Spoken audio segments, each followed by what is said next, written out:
Bueno, hoy les voy a presentar mi análisis o lo que comprendí de la lectura del artículo Mercado de Valores de Marcial Córdoba.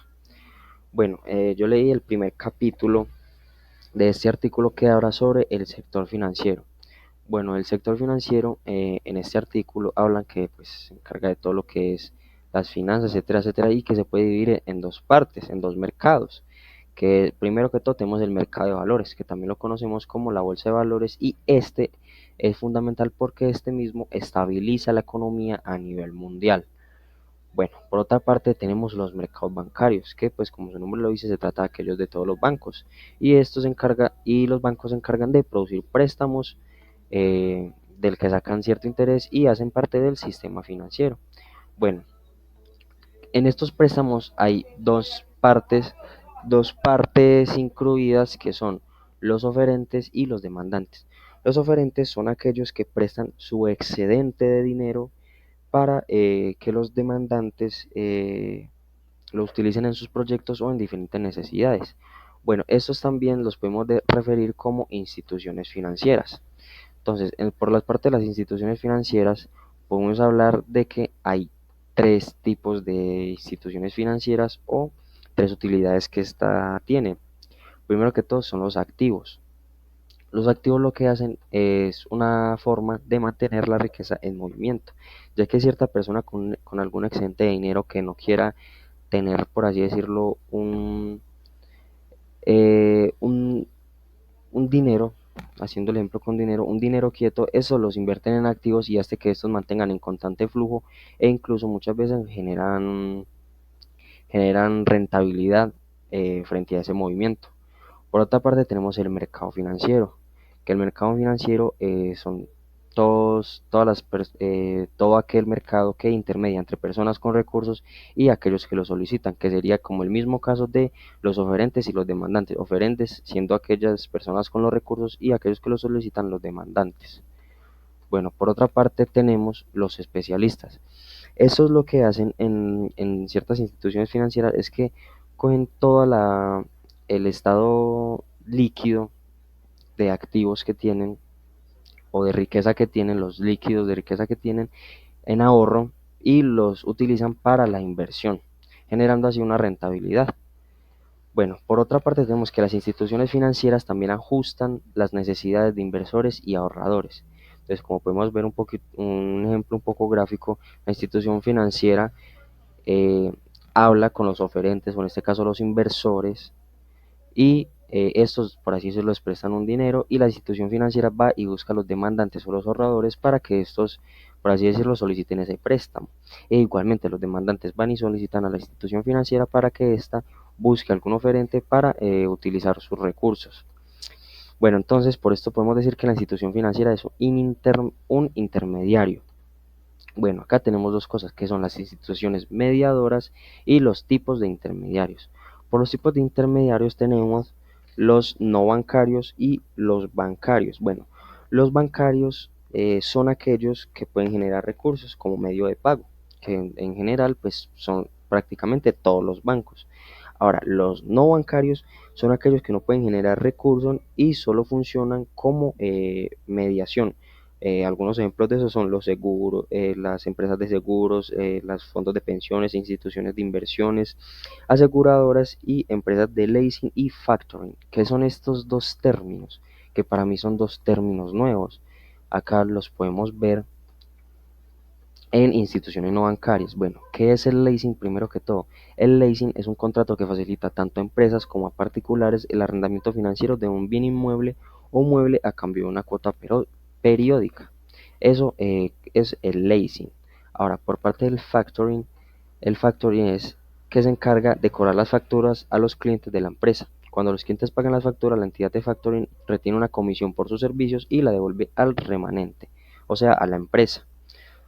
Entonces, como esos serían los tipos de instituciones no bancarias que funcionan como de intermediarios en las instituciones financieras.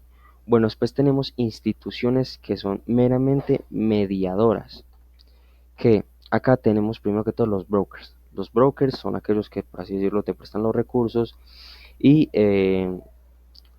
para tu proyecto o lo que sea. Eso se utiliza mucho en una parte específica del mercado de valores o de la bolsa de valores, que es el trading. En el trading se utilizan muchos brokers para, por así decirlo, aumentar tu capital y generar una mayor rentabilidad con tu estrategia de trading. Después tenemos en las mismas otro tipo de instituciones que son las intermediadoras, que seguirían siendo mediadoras, solo que estas tienen una cierta función distinta, ya que estas toman fondos prestados y los ofrecen a algún tipo de demandante. Bueno, con esto podemos concluir todo lo que es el análisis que hice o el resumen que hice de eh, el primer capítulo del mercado de valores de Marcial Córdoba, que habla sobre el sector financiero. Bueno, ahora vamos a por este lado y vamos a ver algunos conceptos nuevos que aprendí en esta lectura. Bueno, primero que todo, ya vimos acá lo que son los dos tipos de instituciones no bancarias, como lo son el leasing y el factoring, que la verdad no los conocía. Ahora vamos a ver, hablando de mercados, primero que todo, que fue lo primero que mencionaron, está el mercado extra bursátil y el mercado bursátil. Que el mercado bursátil es aquel pues que opera con la bolsa de valores. Ese es el mercado bursátil, es muy simple. ¿Qué es lo que pasa? El extra bursátil es todo lo contrario, es el mercado cuyas operaciones son realizadas fuera de la bolsa y directamente es entre las dos partes, entre compradores y vendedores o inversores y la empresa como tal. Bueno, después tenemos las unidades de gasto, que las unidades de gasto hay dos, que son las de superávit y las de déficit. Las de superávit son los agentes económicos con capacidad de ahorro, lo que les permite comprar activos financieros. Y tenemos en déficit que todo lo contrario, que son aquellas entidades que gastan más dinero del que generan a través de sus fuentes de ingresos, lo que lleva a la acumulación de la deuda. Entonces, ¿qué es lo que hacen estas unidades de gasto? En estas unidades de gasto podemos ver acá se podría decir que los oferentes, que serían aquellos en unidad de gasto de superávit, y aquellos en déficit, que son las unidades de gasto en déficit. Claro, porque los oferentes son aquellos que tienen una capacidad extra monetariamente para ofrecer eh, algún tipo de ayuda económica, que serían los oferentes por parte de la unidad de gasto en superávit. Y aquellas en déficit serían los demandantes o aquellos que piden, por así decirlo, una ayuda económica para ver su proyecto, o incluso a veces lo que más tiene el problema este tipo de unidades de gasto es que muchas veces demandan más dinero para pagar sus deudas, lo que genera una deuda aún mucho más grande, y ahí es donde se genera la acumulación de deudas. Bueno, ahora terminando el análisis del mercado de valores de Marcial Córdoba, el primer capítulo, vamos a hablar un poco sobre el enfoque que le quiero dar en mi carrera, teniendo en ejemplo el mercado de valores. Bueno, el enfoque que yo le quiero dar a mi carrera es mediante la bolsa de valores. La bolsa de valores, más exactamente, no tanto como en su funcionamiento, etcétera, etcétera, sino en lo que se hace en esta misma, que sería el trading. Este es simplemente operar con, por así decirlo, las fluctuaciones que se hacen durante el día, el mes o la semana en la bolsa de valores, que también depende mucho de factores sociales, políticos, etcétera. Entonces, ese es el enfoque que yo le quiero dar a mi carrera. Me quiero dedicar a hacer ese estudio del mercado y generar rentabilidad de este mismo. Y bueno, compañeros y querido profesor, este sería ya el final de mi análisis. Espero que les haya gustado y muchas gracias por el video.